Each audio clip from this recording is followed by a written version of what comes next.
কিয়ামতের পূর্বে যে সমস্ত ছোট আলামত, যে রাসূল পাক সাল্লাল্লাহু আলাইহি সাল্লামের আগমন, ওফাত দিবস, চন্দ্র দ্বিখণ্ডিত হওয়ার ঘটনা, বাইতুল মুকাদ্দাস বিজয়, ধন সম্পদ বৃদ্ধি পাবে, অনেক ফিতনা আবির্ভাব হবে, ফিতনা কতিপয় দৃষ্টান্ত, বন্ড ও নবীদের আগমন হবে, হিজাজ থেকে একটি আগুন বের হবে, আমানতের খেয়ানত হবে, দ্বীনে ইলমে উঠে যাবে, জুলুম নির্যাতনকারীর সংখ্যা বৃদ্ধি পাবে, জেনা ব্যভিচার বৃদ্ধি পাবে, সুদখোরের সংখ্যা বৃদ্ধি পাবে, গান বাজনা গায়িকাদের সংখ্যা বেড়ে যাবে, চন্দ্র বিদীর্ণ হওয়া, আলেমের মৃত্যু হওয়া, হঠাৎ মৃত্যু হওয়া, ইলমের প্রচার বরকত উঠে যাওয়া, সময় দ্রুত হওয়া, আরব ভূমি জন্না ও সবুজ ঘাসে পরিপূর্ণ হওয়া,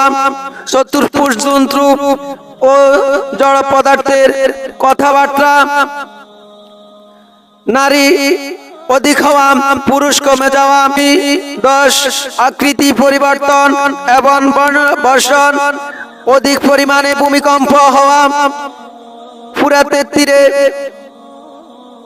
স্বর্ণ পাহাড় বেশি, ইমানদারদের অপরিচিত হওয়া, ইমান হারা ইমানের শরীফাইনের ফিরে আসা, যুদ্ধ হওয়া, ইমাম মেহেদীর আত্মপ্রকাশ হওয়া। আমি এখন কিয়ামতের পূর্বে ছোট যে আলামতগুলা 30টি আলামত তুলে ধরছি, আপনারা জেনে নিন। সাহাবীরা যখন একত্র হয়ে তারা আলাপ আলোচনা করতেছে কিয়ামত সম্পর্কে, তখন রাসূল পাক সাল্লাল্লাহু আলাইহি সাল্লাম আসলো। উনি দেখলো যে ওরা আলাপ আলোচনা করতেছে, তখন তাদেরকে জিজ্ঞাসা করলো, তোমরা কি নিয়ে আলাপ আলোচনা করো? রাসূল পাক সাল্লাল্লাহু আলাইহি সাল্লামকে সাহাবীরা বলে, আমরা কিয়ামত সম্পর্কে আলোচনা করতেছি। রাসূল পাক সাল্লাল্লাহু আলাইহি সাল্লাম বলেন, কিয়ামত সন্নিকট হবে না যতক্ষণ পর্যন্ত কিয়ামতের পূর্বে 10টি আলামত না হবে। এই 10টি আলামত হলো, 1 নম্বরে দুয়া বের হওয়া, দাজ্জালের আগমন হওয়া, দাব্বাতুল আরদ সূর্য পশ্চিম দিক থেকে ওঠা, ঈসা ইবনে মারইয়াম আগমন হওয়া, ইয়াজুজ মাজুজের আবির্ভাব হওয়া, 3টি ভূমি কম্প হওয়া, পশ্চিম দ্বীপে ভূমিকম্প, পূর্ব দ্বীপে ভূমিকম্প, আরবে ভূমিকম্প, আগুন বের হয়ে ইয়ামান থেকে মানুষকে ধাক্কাতে ধাক্কাতে কিয়ামতের দিকে নিয়ে যাবে। আল্লাহ আমাদেরকে ওই সমস্ত বড় আলামত থেকে হেফাজত করুক, আমিন। যখন ইমাম মেহেদী আত্মপ্রকাশ ঘটবে, তারপরে দাজ্জাল আসবে। দাজ্জালের আবির্ভাব এত কঠিন, আল্লাহ আমাদেরকে দাজ্জালের আবির্ভাব থেকে হেফাজত করুক। ইমাম মেহেদী যখন আত্মপ্রকাশ করবে, রাসূল পাক সাল্লাল্লাহু আলাইহি সাল্লাম বলছেন, ইমাম মুহাম্মদ, যার পিতার নাম আব্দুল্লাহ, মাতার নাম আমিনা, সে যখন পৃথিবীতে আত্মপ্রকাশ করবে, আমার উম্মতের মধ্যে সকল উম্মতেরা যারা থাকবে তাদেরকে বলছে, বরফ হলো, বরফের হামাগুমি দিয়ে হলো ইমাম মেহেদীর হাতে বয়াত গ্রহণ করার জন্য। ওই সমস্ত কঠিন ফিতনা, আমরা দাজ্জালের কঠিন ফিতনা থেকে আল্লাহ আমাদেরকে রক্ষা করুন। যে ভুয়া কথা বললো, জাল হাদিস সারা বিশ্বে রটাই দিয়েছে, এই সমস্ত জাল হাদিসকে বিশ্বাস করবেন না, তাদের ভুয়া কথাকে বিশ্বাস করবেন না, তাদের ঈমান নষ্ট হয়ে গেল।